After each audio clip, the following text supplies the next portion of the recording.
So, ano 'tong Mazur Plan? So, ito raw yung retail store management technique na nade-divide sa apat na activities, yung merchandising, ah, publicity, store management, accounting, and control.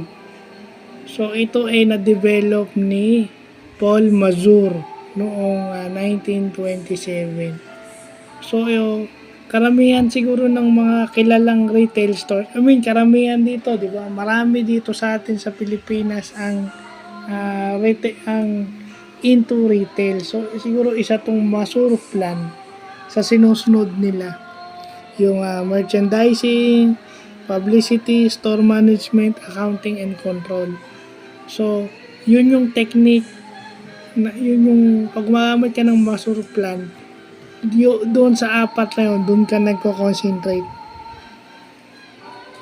So, yung accounting and control magkasama yun. Hindi nawawala yung accounting dyan.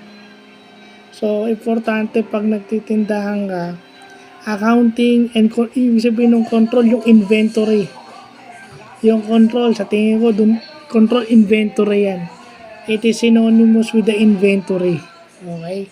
Dapat monitor mo yan.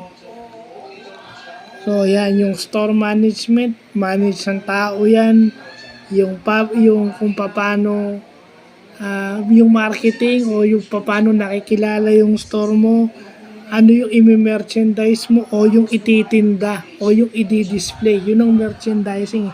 Ano yung ititinda. Diba? So, yun yung maganda, no?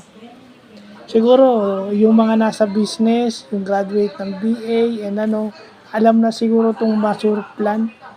Kasi usually pinag-aaralan naman nila to. So, yun lang po.